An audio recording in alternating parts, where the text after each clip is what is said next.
IHSG turun 0,38%. Cuman tadi pagi sempat naik dulu nih ya. Oke, sambil nunggu teman-teman yang lainnya bergabung ya, saya akan buka juga live di Instagram mtrade_id ya.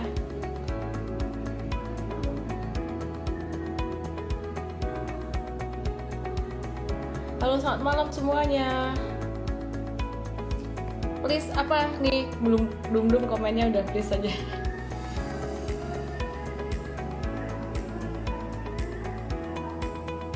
Selamat malam, aku akan tulis komen.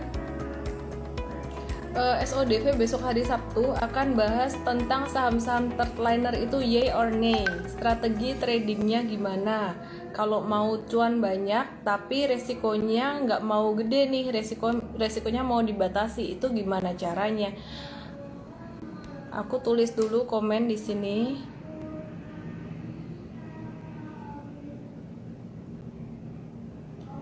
Oke. Kok tidak bisa dipin ya? Coba ya, sekali lagi ya, aku coba tulis komen ya.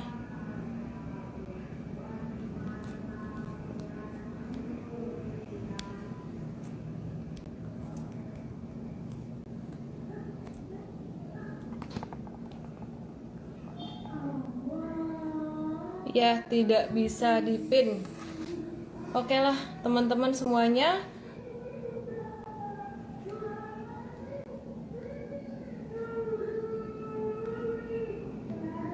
Sambil nunggu teman-teman yang lain bergabung ya, sebentar lagi saya akan mulai.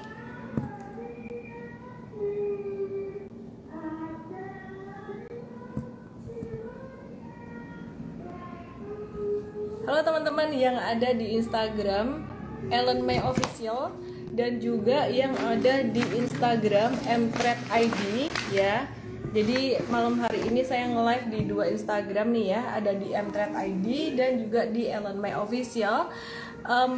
Tapi nanti saya akan ada narasumber head research dari Erdika Sekuritas. Jadi nanti kalau misalkan narasumber saya udah bergabung, untuk teman-teman yang ada di mtrade_id ya, nanti bisa join ke Ellen May_official ya. Oke, aku mau bahas dulu dikit nih tentang IHSG. IHSG hari ini turun 0,38%. BTW sorry ya, belakang ada background suara gitu, ini jam-jam masjid dekat rumah pengajian gitu.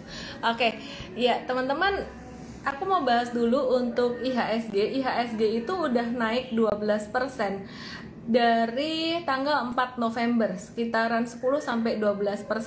Jadi kalau hari ini turun 0,38%, itu sangat wajar sekali ya, sangat wajar sekali. Penyebabnya apa? Kalau saya perhatikan sih penyebabnya adalah karena profit taking jangka pendek. Ada beberapa investor, trader yang mereka merasa profitnya udah mulai cukup gitu untuk jangka pendek gitu ya. Jadi ini normal aja, normal correction. Beberapa saham yang hari ini ngedrive pergerakan IHSG turun, diantaranya adalah BCA. Nah kalau BCA ini dia akan terkoreksi sampai ke level 31.500 ya. BCA ini bisa kalau terkoreksi sampai ke level 31.500, ini adalah normal correction ya. Jadi ini normal correction. Kemudian untuk saham yang lainnya gimana? BBRI kemarin dia breakout pola penannya, hari ini tadi gap up, dibuka gap up, dan untuk BBRI ini dia tadi tutup dengan candle doji. Sebenarnya ini not bad ya, buat BBRI ini cukup bagus. BCA juga masih bisa naik kok teman-teman, dan justru ini jadi kesempatan buat teman-teman yang mau long term investing malah dapat lebih murah gitu. Terus untuk BBNI, nah untuk BBNI gimana? BBNI hari ini turunnya nggak segitu dalam ya, karena memang BBNI ini valuasinya yang paling murah. Jadi kalau bicara tentang BBNI ini masih bisa untuk masuk buat investing. BMRI perbankan ini ya, BMRI masih dengan pola cup with handle-nya ya. Nah, yang menarik tuh tadi BCA turun gitu, tapi teman-teman nggak usah khawatir, yang investasi BCA hold aja. Yang saya note adalah Astra International. Astra International hari ini profit takingnya lumayan dalam ya, profit takingnya lumayan dalam, itu sampai turun 4,31% dan juga volume transaksinya lumayan gede. Astra ini bisa koreksi sampai level berapa? Astra ini kalau dia koreksi sampai ke level 5.200 atau 5125, 5150-an itu masih wajar ya. Jadi di area-area itu ada support kuat gitu untuk Astra International ini. Jadi ini masih wajar-wajar aja gitu. Cuman kalau saya pribadi untuk investasi jangka panjang saya nggak terlalu suka untuk pilih Astra. Oke, sebelumnya saya mau kasih disclaimer ya buat teman-teman semuanya. Disclaimer bahwa acara malam hari ini sifatnya adalah edukasi buat teman-teman semuanya. Kalau kita ada review tentang saham, artinya ya ini sifatnya review aja, tidak ada perintah untuk beli dan jual ya. Sekali lagi ya, ada disclaimer ya. Jadi saya ngebantu teman-teman semuanya. Untuk market kemarin juga udah saya infoin bahwa akan ada profit taking dan sangat wajar sekali profit taking. Nggak bisa ya kita harapin market itu setiap hari hijau terus. Ini jangka menengah arahnya masih akan menguat, jangka menengah tuh masih akan oke. Dan tadi saya sempat ngobrol dengan Pak Henry dari RDK Sekuritas juga masih sama, view-nya masih bullish gitu. Cuman kalau short term koreksi normal-normal aja ya, wajar-wajar aja gitu. Oke. Saham-saham apa yang bakalan menarik nanti saya di akhir sesi saya akan bahas untuk beberapa saham ya di sektor yang bakalan jalan. Tapi sebelumnya kita akan undang dulu untuk Pak Henry ya dari RDK Sekuritas. Teman-teman yang ada di mtrade_id boleh langsung bergabung ke @ellenmay_official ya, @ellenmay_official untuk kita bisa bersama-sama untuk bahas saham. Oke. Saham yang cocok untuk window dressing sekarang udah window dressing sih.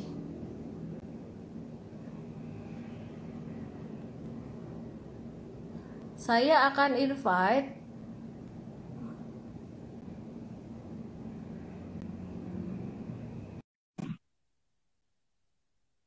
Pak Henry. Halo Pak Henry, apa kabar?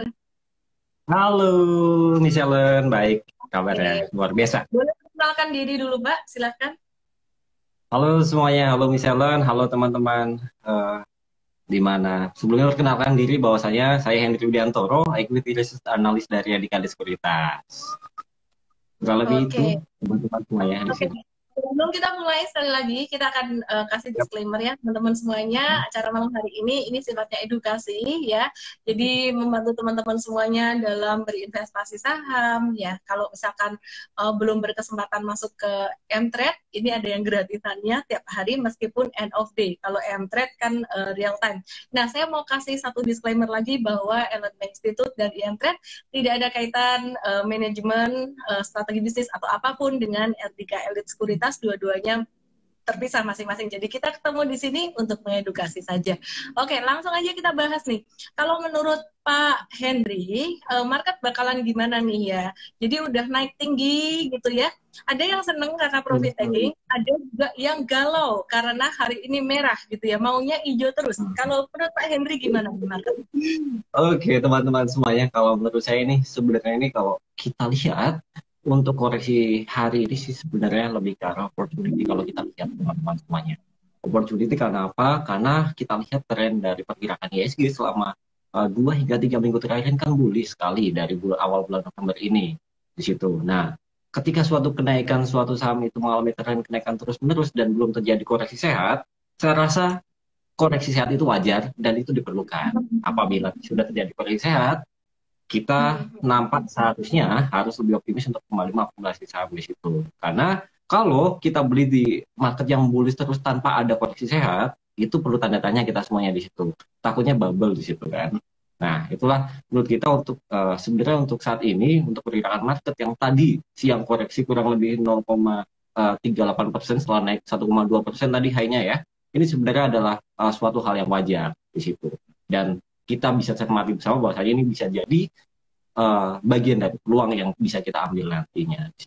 Oke, kalau Bapak nanti koreksi IHSG bisa sampai ke level berapa, Pak? Kalau tadi kan aku udah sebutin ya untuk support IHSG. Belum ya, aku tadi belum bilang ya. Tadi baru support ASI ya. Kalau Bapak support IHSG di level berapa? Bisa koreksi sampai berapa nih? Kalau kita sebenarnya untuk support IHSG, sebenarnya level supportnya pada level 5.550 kalau kita cermati di situ. Mungkin sebagai salah satu level psikologis juga 5.550 hingga level 5.600 pada level tersebut. Apabila sudah terjadi koreksi sehat tersebut di situ mungkin ada potensi untuk market pekan depan atau pekan ini akan bergerak sideways dulu hingga kita semoga saja masih berharap ada momentum multiple tracing di market di Indonesia itu sendiri ya. Kendati kalau kita lihat bersama bahwasanya window dressing di Indonesia di market IHSG nampaknya sudah berjalan lebih cepat kemarin awal bulan November ya. Seperti itu sih. Oke, menarik ya. Jadi supportnya kalau menurut Pak Henry di angka 5.550. Kalau support saya itu sekitaran 5.500, beda-beda dikit lah ya. Saya dari high pada tanggal 11 November dan itu juga menjadi bottom pada tanggal 6 Maret, di mana habis itu terus gap down. Jadi ini menjadi support yang cukup kuat kalau saya lihat ya. Nah itu the worst scenario sih teman-teman untuk beberapa hari ini koreksi, dan I think that's normal. Kita butuh koreksi sehat, di mana untuk yang punya time frame jangka pendek, biasanya mereka akan profit taking dulu gitu. Oke. Kalau menurut Pak Henry nih ya, untuk sentimen market kan sekarang udah masuk window dressing lebih awal ya. Kita tahu udah mulai ada sentimen vaksin, terus kemudian pemilu Amerika juga udah berakhir. Ada sentimen positif apa lagi sih Pak? Ya, kita lihat sebenarnya untuk sentimen saat ini adalah sentimen positifnya sebenarnya kita lihat dari global hubungan antara Donald Trump dengan Joe Biden. Sekarang sudah mulai membuka diri Donald Trump untuk memberikan sedikit wewenang-wewenangnya di parlemen sana di US itu sendiri. Tentunya akan menjadi katalisis juga. Terus kemudian juga setelah itu kita lihat bagaimana dengan kabar bulan Desember besok, di mana bulan Desember besok kan ada libur lumayan panjang, cukup panjang. Apabila libur ini ada dan tetap panjang di situ, seharusnya kalau kita lihat dari sisi perekonomian akan berdampak positif karena ada potensi untuk ekspansi itu atau pengeluaran di situ akan timbul di situ, sehingga akan meningkatkan perekonomian pastinya di situ. Karena kita lihat bersama bahwasanya Desember itu merupakan salah satu puncak di mana bulan terjadi expense atau pengeluaran maksudnya kan ada libur Natal dan Tahun gitu ya, setelah dari ada libur dan Lebaran di situ. Nah, harapannya atau ekspektasinya adalah itu dapat meningkatkan perekonomian di situ. Resiko di market saat ini apa Pak? Kalau misalkan sentimen positifnya masih ada window dressing, kemudian vaksin, kemudian omnibus law untuk tahun 2021, tantangannya apa? Tantangan resiko negatifnya? Untuk resiko atau tantangan negatif untuk 2021 sih cukup minim ya. Kalau kita lihat koreksi atau tren koreksi dari market yang mana kemarin sudah terjadi bulan Maret habis-habisan, IHSG dibantai habis-habisan ya di sini. Nah, kita lihat sebenarnya tahun depan kita lihat sebagai opportunity di situ. Apalagi kita lihat data-data dari pertumbuhan sudah mulai membaik, terus kemudian kita lihat juga kebijakan-kebijakan yang nampaknya kalau kita cermati bersama cukup menggairahkan kepada market, cukup memihak pada pengusaha, yang mana hal ini akan menjadi timbangan bagi pengusaha untuk melakukan bisnis, untuk melakukan ekspansi bisnis di sini. Oke. Bentar ya Pak ya, aku mau jawab komen dulu. Ini ada yang lucu nih di komen. Kok pada nanya MPMX sih? Kocak nih. Aku nggak pernah rekomen MPMX lagi. Bentar ya. Mitra Pinastika Mustika. Ini MPMX hari ini naik banyak. 9,25%. Ini termasuk saham yang high risk ya, teman-teman ya. Saya balas komen dulu ya Pak ya.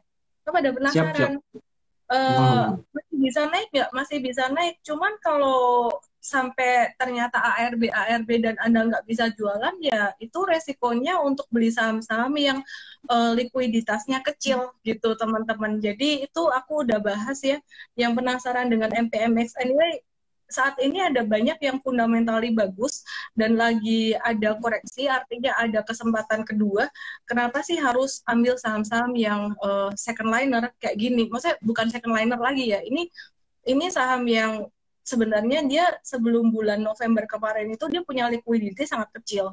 Baru naik banget tuh di November ini. Istilah kata tuh belum stabil lah gitu. Ya, jadi yang nanya MPMX ini aku ada kasih infonya, cuman be very careful dengan saham ini ya. Oke, lanjut ya Pak ya. Kalau Bapak sendiri suka saham apa ya Pak ya di tahun 2021 nanti? Untuk tahun 2021 sebagai momen recovery. Sorry, saham yang disuka sekarang untuk disimpan sampai 2021 itu suka apa? Oke. Nah, kalau kita lihat di sini sebagai momen recovery untuk 2021 setelah harapannya adalah vaksin bulan depan ada, perekonomian udah kembali pulih adalah kita atau suka kepada perbankan di situ. Karena perbankan Mas.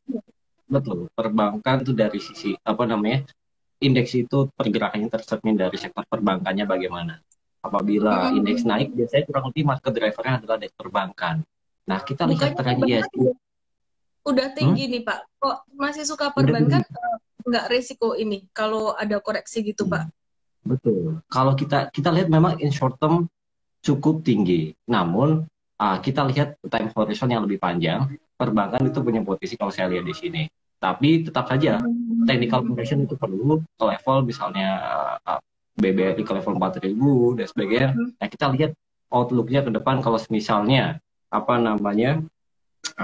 IHSG berhasil recover, biasanya salah satu trigger pergerakan marketnya adalah dari perbankan itu sendiri di situ. Nah, itu pertama dari situ. Kemudian potensi bullishnya juga kalau kita lihat ada juga dari komoditas. Nikel mungkin di situ. Udah nikel juga kita lihat kecenderungannya akan kembali rally bullish juga kalau kita lihat diskusi bersama ya, mengingat permintaan dari nikel itu luar biasa saat ini. Terus kemudian juga kita lihat juga mengenai yang ada di Indonesia yang sekarang lihat mengenai pembangunan holding juga kan, holding baterai Indonesia Battery yang mana dia itu melibatkan ada Antam, potensi yang menjadi holdingnya ini kan tentunya akan menjadi trigger juga bagi market sekian. Strateginya gimana kalau Bapak untuk saham-saham ini gimana? Kalau kita lihat untuk komoditas ya, komoditas kita lihat strateginya lebih kita untuk trading jangka pendek mengikuti pergerakan dari komoditasnya. Kita cermati setiap pagi pergerakan komoditasnya itu seperti apa, fluktuasinya seperti apa. Nah, ketika kita sudah melihat fluktuasinya seperti apa, ketika naik ya kita ikutin aja flow yang ada di situ untuk pertambangan. Untuk untuk komoditasnya maksudnya di situ. Oke, kalau saya perhatikan teman-teman, saya melengkapi aja ya. Untuk Antam saat ini dia lagi sideways lagi dalam range 1165 sampai range 1300. Lagi ada pola, kalau aku melihat malah Antam, makanya Antam terakhir saya agak-agak jarang sebut, meskipun sentimen untuk electric vehicle itu sebenarnya menarik banget. Kayak yang tadi Pak Hendri bilang, cuman kayaknya euforia dari newsnya tuh udah mulai agak berakhir. Jadi Antam ini sideways aja antara 1160 sampai 1280 dan ini ada ngebentuk satu pola, berpotensi membentuk pola double tops kecil ya, double tops kecil yang artinya agak-agak slowing down. Trennya untuk Antam dalam jangka pendek ini agak slow down. Antam masih aman selama dia di atas 1160, tapi di mulai breaking down 1160, teman-teman harus batasi resiko ya gitu. Jadi ini masih consolidating aja gitu. Nah, untuk Inco sendiri kalau Bapak ngelihat secara teknikal gimana Pak? Nah, Inco juga demikian. Kalau kita lihat sekarang konsolidasi juga, kalau kita lihat sekarang bergerak sideways dulu, pola pergerakannya akan terjadi saat ini ke level 4.500 hingga 4.600. Namun kalau kita lihat potensi koreksinya apabila market terjadi koreksi di sini ada potensi untuk Inco terkoreksi ke level 4.500 hingga 4.400 itu jangka pendeknya di situ untuk koreksi short term correction aja di situ. Gimana orang melihat? Ya, lanjutin Pak boleh. Enggak. Ya, kalau lihat sektor pertambangan gimana? Ya, betul sekali. Kalau Untuk kalau kita lihat coal. call ya, call juga demikian. Call kalau kita lihat juga harga untuk callnya untuk batubara juga sudah mulai membaik. Kontrak untuk bulan Desember dan Januari kita juga lihat sudah mulai membaik. Sektor call di sini merupakan salah satu sektor yang cukup menarik. Di situ apabila kita akumulasi mengingat harga sahamnya juga masih sesuai aja di bawah itu. Di situ Adro dan PTBA di situ misalnya di situ. Mm-mm. Paling suka saham apa Pak untuk coal? Untuk call kita lebih lihat ke Adro sih dengan harga yang sekarang kita lihat kecenderungannya untuk Adro kemarin secara teknikal sempat untuk pattern scanning triangle kan. Kalau kemarin break level 1300 ini kita lihat ada potensi sebenarnya ke level 1400 hingga 1500 kalau kita lihat Suka saham apa? apa namanya Adro di situ kalau kalau kita lihat Adaro Oh, energi kalau kita kenapa suka ada roba? Nah, kalau Adaro kita lihat dari perspektif teknikal biasanya leading juga pergerakan hasil sahamnya. Kalau kita lihat dari batubara selain PTBA dan sebagainya, ITMG juga demikian. Nah, kalau kita lihat sebenarnya Adaro kalau kita lihat seperti PTBA dan sebagainya kan ya to date-nya koreksi sudah mulai terbatas. Nah, Adaro kita lihat masih terbatas juga untuk apa kenaikannya di situ. Nah, kita lihat dari pattern-pattern teknikalnya saja untuk saat ini Adaro itu berada pada level kurang lebih kan 1300. Nah, kemarin saya lihat apabila level 1250 terjadi breakout, ada potensi sebenarnya untuk ada energi melanjut ke level 1400 hingga 1500 merupakan level yang mungkin saja terjadi di situ. Mengingat Oke. harga atau dari batu bara juga bagus saat ini.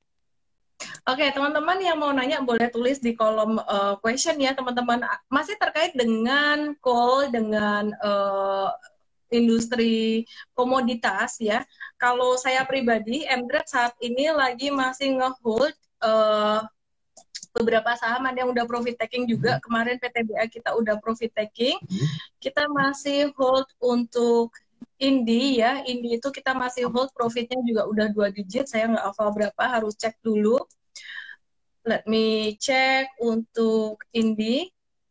Saya mau update untuk United Tractors juga nih teman-teman ya. United Tractors ini kalau kita lihat dia sudah mulai membaik untuk operational monthly-nya, performance-nya di bulan Oktober 2020, sales volume-nya sudah mulai meningkat 4,1% month on month atau dibandingkan bulan sebelumnya dengan penjualan atau sales Komatsu. Komatsu itu alat beratnya dia. Meskipun secara year on year masih turun 7,2% untuk United Tractors. Dan untuk produksi coal-nya sendiri buat United Tractors ini dia naik 1,1% ya. Jadi sekitaran 9,5 juta ton gitu. Nah, kalau untuk secara year on year-nya memang masih agak tertekan, penjualan alat berat ini sendiri masih tertekan 50,8% buat Komatsu. Untuk month on month-nya naik 4,1 ya, naik dikit, jadi udah recover dikit gitu. Nah, ini aku lihat United Tractors secara fundamental akan bagus ke depan karena PMI di China, manufaktur di China itu sudah mulai meningkat teman-teman, dan itu juga alasan kenapa United Tractors hari ini menguat. Nah, kalau United Tractors sendiri kita hari ini baru swing trading aja. Kenapa? Karena kita melihat resiko fluktuasi di market sudah mulai tinggi. Jadi IHSG itu sudah mulai rawan profit taking, saham-saham big cap sudah mulai rawan profit taking. Untuk United Tractor hari ini kita swing trading aja. Profitnya sekitaran 12-14% kita jualan hari ini. Belinya di 11 November. Nah, kalau untuk United Tractor sendiri, jangka pendek, ini dia menguji level resisten 25.000. Perkiraan saya akan koreksi dulu sebelum capai 25.000, bisa bentuk cup with handle. Nah, breakout dari 25.000 United Tractors baru bisa kencang nyusul pergerakan Indi. Oke, kalau dari Bapak sendiri mungkin ada review saham apa yang mau dibahas secara fundamental? Secara fundamental kita jarang, fundamental kita lebih ke arah teknikal. Kalau kita lihat hari ini peluang-peluang yang ada di apa namanya teknikal. Kalau secara fundamental perbankan ada kalau Bank BRI yang murah di situ. Gimana? Kalau kita lihat apa namanya secara fundamental saat ini kita tidak begitu memantau secara fundamental. Kita lebih prefer ke teknikal saja untuk saat ini sih, kalau kita lihat di situ. Oke, mau Namun bahas teknikal sama Bapak? kalau kita lihat teknikal cukup menarik, banyak sekali apa namanya yang bisa kita lihat. Teknikal cukup menarik, infrastruktur sudah cukup tinggi sebenarnya. Namun di sini teknikal yang saya maksud di sini sesuai dengan apa yang ramai saat ini ya. Nah, apa yang ramai saat ini? Berita apa saat ini kita teknikal ini. Seperti misalnya kalau kita lihat ada infrastruktur, kemarin ada Waskita ada level sekarang, kita lihat potensi koreksi juga untuk jangka pendeknya ke level berapa, 10.000 di situ kalau kita lihat di situ ya. Apabila level 1000 terjadi koreksi, kita lihat ada pantau juga, ada potensi untuk pullback ke level 1.200 hingga 1.300 di situ untuk waskitanya. Mengingat kita juga lihat bahwasanya tahun depan outlook salah satu HPBN kita lebih fokus pada infrastruktur di situ kan. Nah, di sini kita apa namanya juga saham-saham sektor infrastruktur kita lihat outlooknya cukup positif untuk tahun depan. Di kita, Wika, PPP dan ADI di sini. Oke. Tadi banyak banget yang nanyain tentang duit, teman-teman. Banyak yang nanya tentang duit ya.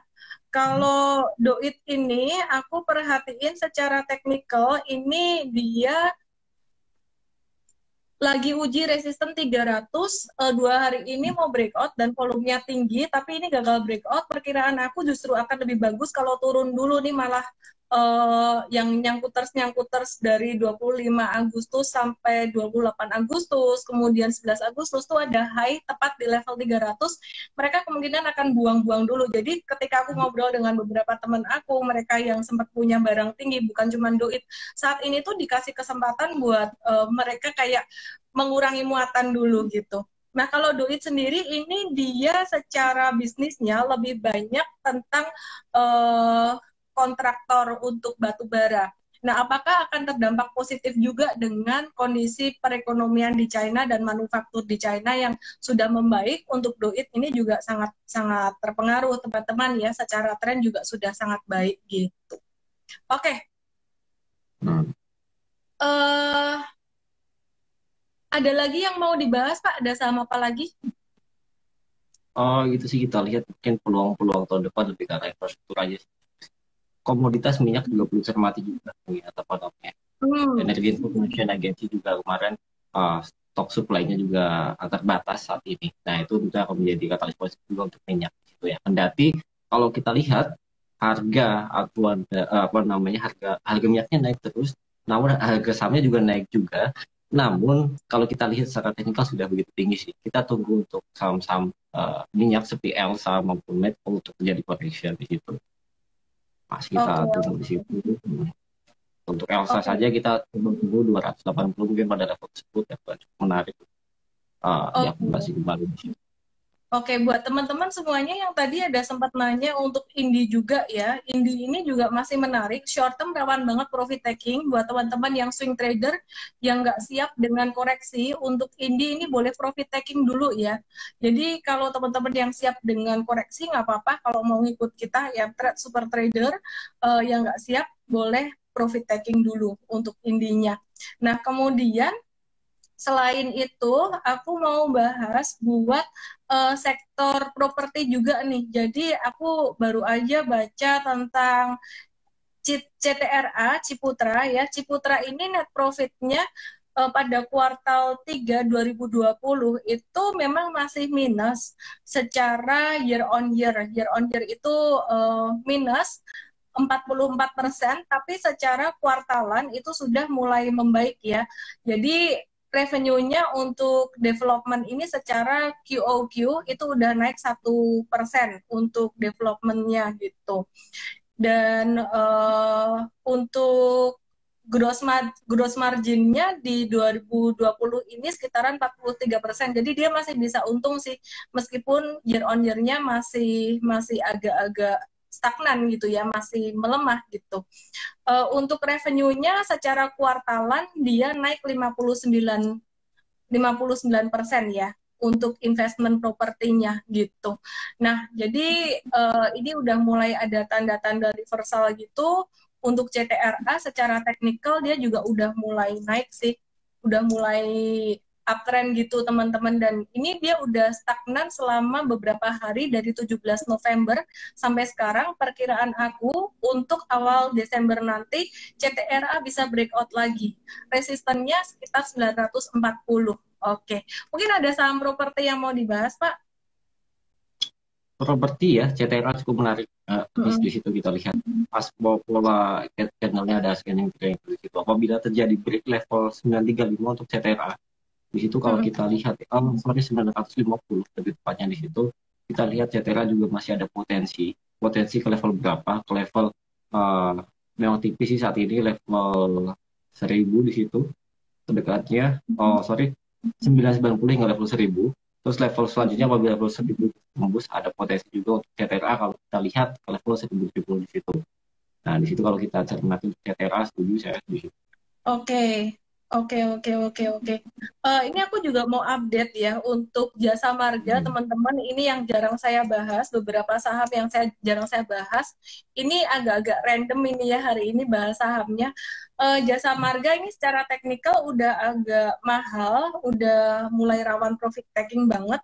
Untuk fundamentalnya justru menarik nih untuk Jasa Marga. Aku perhatiin secara fundamental pada kuartal ketiga tahun 2020 earnings before interest, tax dan juga depreciation-nya, earnings untuk EBITDA-nya dia kuartal 3 2020 ini naik 135% secara kuartalan dibandingkan bulan Juni kemarin, tapi turun 17% secara year on year ya. Jadi ini juga sudah inline dengan estimasi dari banyak analis, dari banyak sekuritas ya.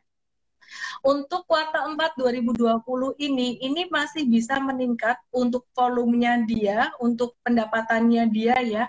Jadi kalau secara fundamental cukup menarik buat Jasa Marga. Jasa Marga ini resistennya sekitar 4.600. 4.600 untuk Jasa Marga. Secara teknikal kita masih wait and see dulu teman-teman. Jadi aku mau update dulu untuk ini ya, untuk fundamentalnya. 4.500 Jasa Marga take profit. Iya, jadi berantakan rambut. Oke, Bapak mau ada update saham apa Pak? Kita coba bantu dari BRIS ya, dimana kalau kita lihat BRIS ini di sini menarik kalau juga 1380 BRIS kita lihat cermati bersama ada potensi ke level 1500 hingga 1600 kalau kita lihat dari BRIS-nya. Cukup menarik, volume perdagangannya juga sudah mulai meningkat di situ. Terus kemudian akumulasi asing juga kemarin sempat meningkat juga, perlu cermati pada posisi kalau kita lihat dari BRIS-nya di situ sih.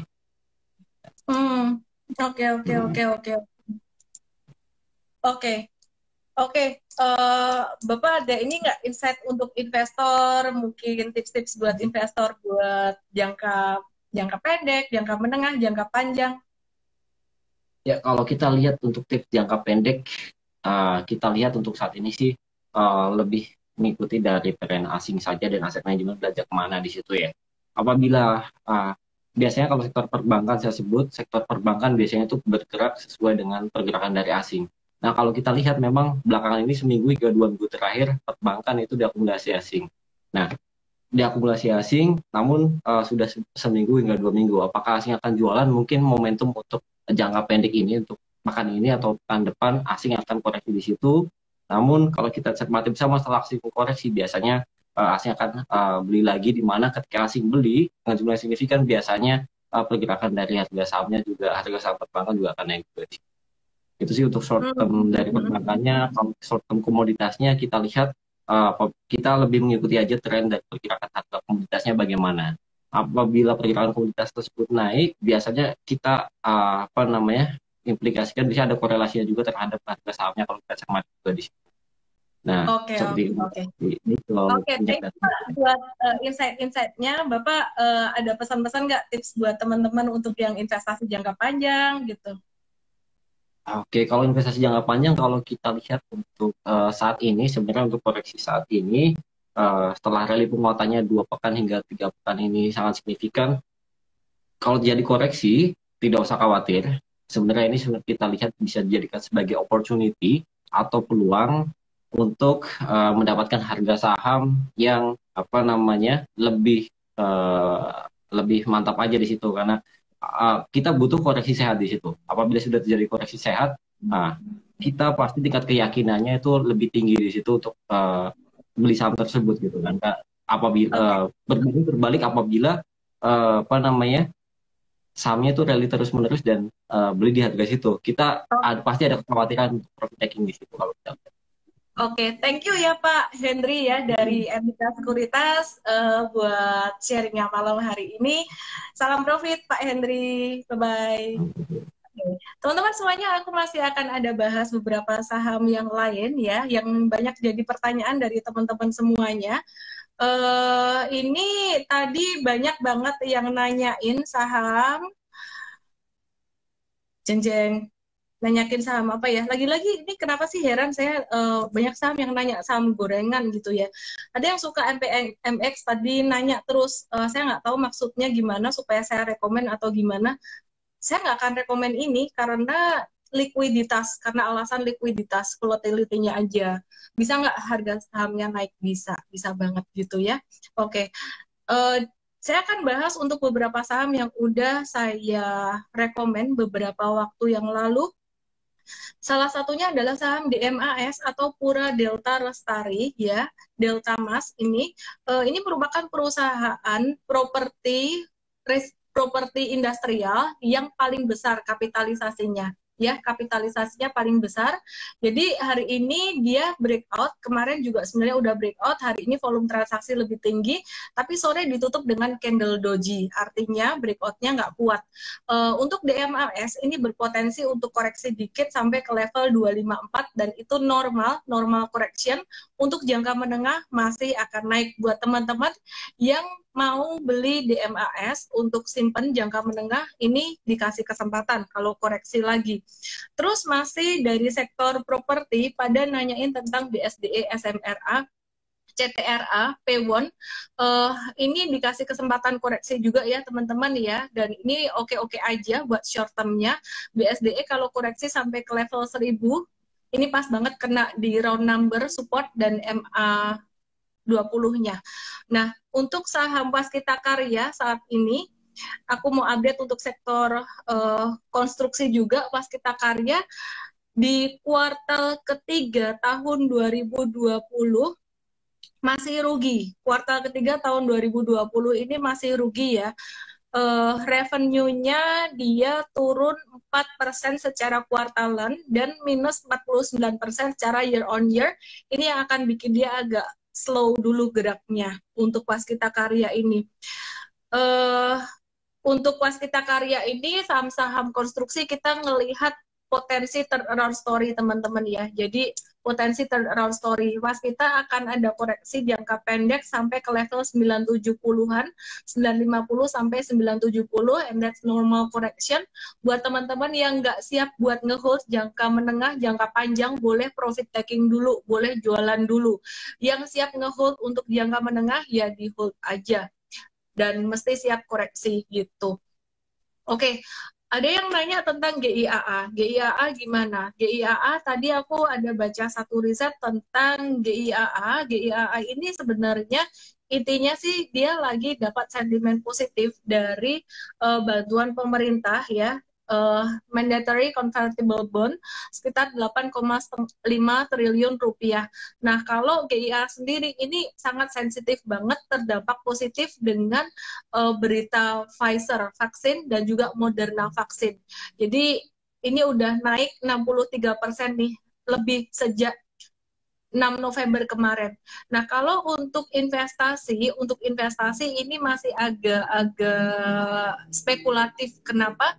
Karena kalau untuk Garuda ini buat investasi, ini secara jangka panjang masih belum jelas ya. Jadi saat ini benar-benar naik karena tentang bantuan pemerintah ini aja, karena bantuan pemerintah.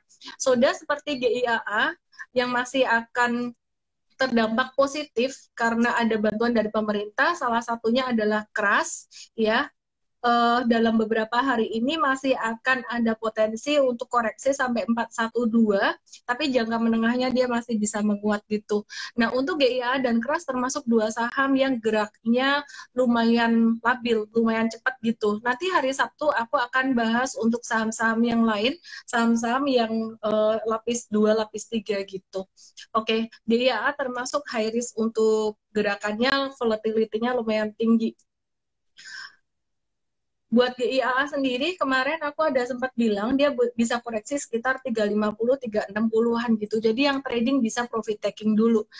Yang nanya hoki sampai nulisnya banyak. Pinter ya, biar dilihat gitu. Spamming tuh. Oke, jadi hoki silakan di spam nggak apa-apa. Hoki itu hari ini malah breakout ya, dikala yang lain turun, hari ini malah hoki ini breakout dengan volume yang lumayan dari resisten 895. Hoki dalam jangka pendek dia bisa naik sampai 1010 gitu. Sorry teman-teman ya, aku hari ini agak-agak capek gitu, jadi nggak terlalu semangat gimana, tapi tetap seneng berbagi pada teman-teman semuanya. Nah, kenapa hari ini sedikit lelah? SMBR. SMBR ini menarik ya. Untung tadi nggak ketiduran. Kalau ketiduran nggak ada live. Oke, SMBR, M-Trade udah profit taking kemarin. Profit takingnya agak kepagian. M-Trade kemarin profit taking meskipun udah cuan 30% cepet cuannya 1-2 hari. Enggak ding, kita nggak 1-2 hari ding, kita beli 19 November. Jadi udah profit itu 34% kemarin jualan, dan terus malah masih naik, kita jualan di 855, masih naik sampai 985. Hari ini naik kencang. Intinya aja lah, yang masih punya rawan profit taking ini bisa turun sampai 800-an. Yang punya SMBR ini rawan profit taking, sedangkan kalau untuk teman-teman yang mau jangka menengah di sini ya harus siap jantungnya gitu. Jadi aku udah kasih tahu dulu dia bisa turun. Kalau nggak siap buat jangka menengah, SMBR tadi batu raja buat trading aja. Kalau semen Gresik, semen Indonesia kita masih nge-hold. Medco gimana? Medco tadi udah dibahas juga tuh sama Pak Hendri untuk oil. Ya, Medco sekarang lagi kena resisten di 494 technically. Untuk fundamental dan kondisi makro sendiri buat harga minyak ini berpotensi untuk menguat dalam beberapa bulan ke depan. Permintaan juga akan semakin naik, apalagi nanti kalau udah ada vaksin.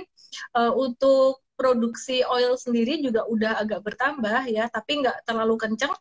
Secara teknikal sekarang dia lagi di resisten. Jadi kemarin M-Trade sempat profit taking untuk Medco. Ada cut loss. Hari ini cut loss ASII. Buat trading ASII hari ini kita cut loss sekitaran 3% kalau nggak salah. Kemarin Medco kita profit taking 8-10%. Sekitar 8-10%. Oh, tadi ada yang nanya untuk GIA gimana akhir tahun bakalan dikurangi liburnya. Nggak terlalu ngefek menurutku, lebih ngefek ke sentimen ini dana talangan dari pemerintah. Window dressing 2020 akan lebih rendah daripada window dressing tahun-tahun sebelumnya karena sudah banyak naik di bulan November. Belum tentu. Ya ini November makanya bagus dikasih koreksi dulu dikit supaya nanti di Desember juga nggak jadi overbought gitu. Aku akan baca di kolom question. Mending average up harga saham yang udah naik atau beli saham yang lain yang baru mau lepas landas.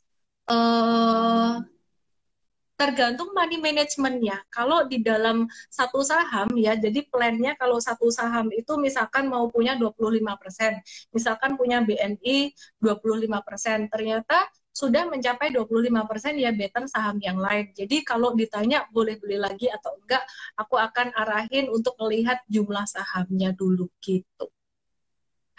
Ini ada-ada aja nih. BBKP gimana? BBKP ini short term koreksi dulu ya. Kita swing trading dulu di BBKP. Dia naik tapi volumenya semakin kecil. Jadi kemarin kita profit taking nih BBKP 24 November. Itu kita tunggu, profit taking atau cut loss ini? Oh, profit taking untung 6-8,5%. untuk BBKP ini. Jeskai ini termasuk yang ya aku bisa bilang ini third liner ya. Ini bakalan naik kenceng. Ini yang kandidat-kandidat ARA-ARA gitu, besok bisa ARA. Cuman aku nggak beli ini, kita nggak beli ini. Karena kalau ngelihat secara historikalnya, JSky ini dia sempat naik dari 4 September sampai 18 September. Habis itu kalau turunnya juga kebangetan tuh, bisa sampai ARB gitu. Yang paling parah tuh kalau misalkan jualan nggak dikasih jualan, nggak bisa keluar gitu. Jadi ya saya sih nggak. SSIA kena stop loss swing trading ya. SSIA ini yang buat jangka menengah, teman-teman yang mau nge-hold SSIA, ini dikasih kesempatan di level 535 ini support banget, bisa buat masuk buat teman-teman yang mau simpan buat jangka menengah. Swing trader bisa profit taking dulu.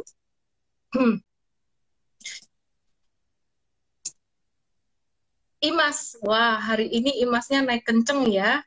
Ini IMAS M-Trade aku cek dulu untuk strategi kita masih nge-hold nggak ini si IMAS. Feeling aku sih, seingat aku ini masih nge-hold nih IMAS. Iya, IMAS nih kita masih nge-hold, cuannya 40% kita masih hold. Teman-teman yang nggak siap jantungnya boleh nge-swing trading aja 1-2 hari profit taking.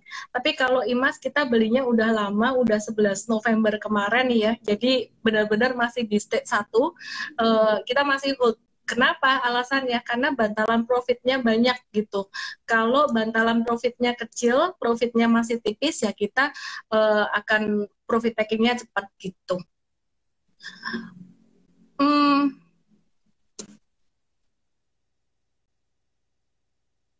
ASII baru beli 5825 dan 5625, gimana? Tujuannya untuk investasi atau buat trading nih buat Astra International?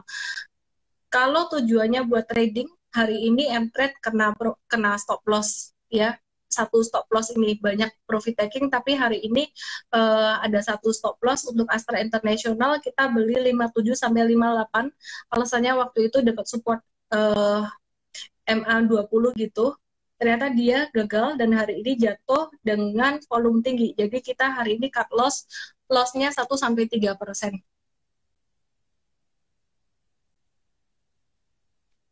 Kenapa JSky haircut-nya 100% ya? Aku bahas besok Sabtu aja ya.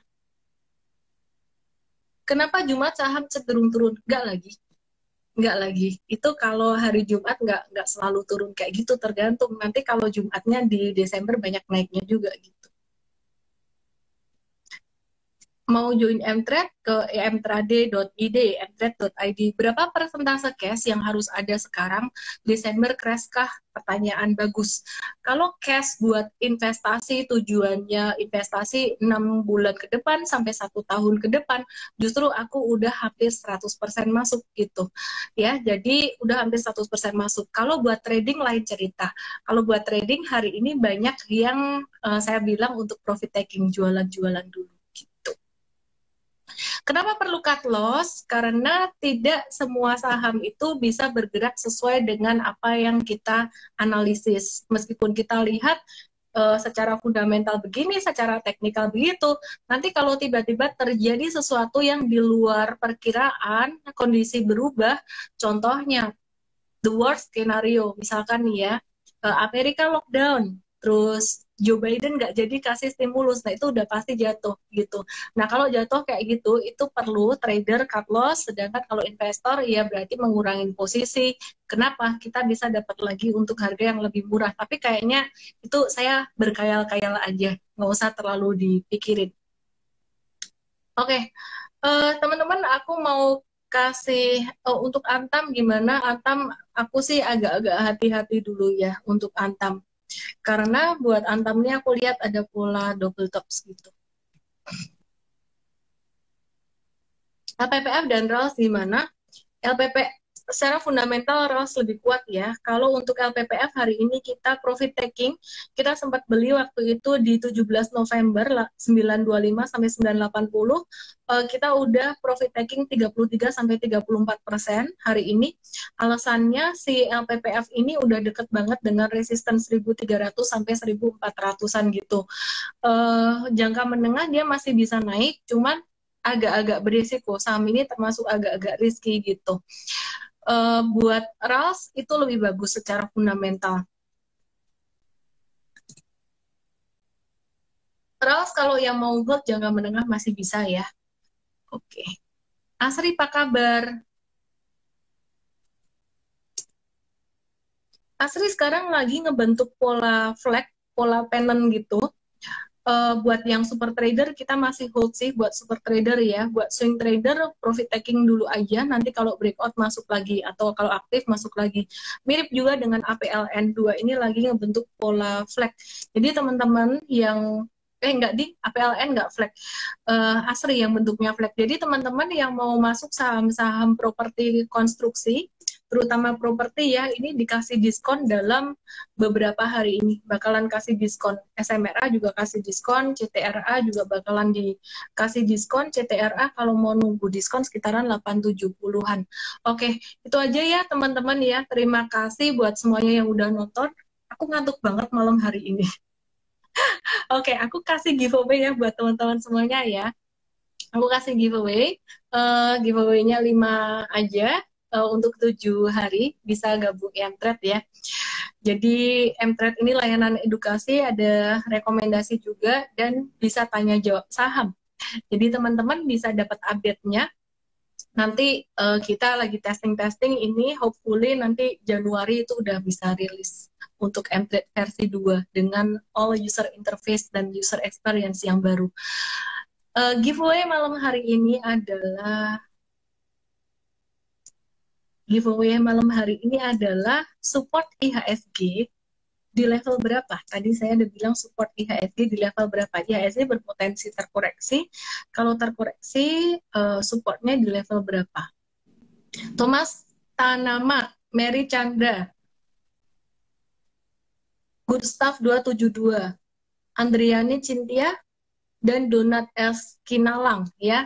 Jadi teman-teman langsung aja yang menang giveaway langsung DM saya dengan EMT 15 nama, email, dan WhatsApp. Thank you semuanya yang udah menemani saya malam hari ini.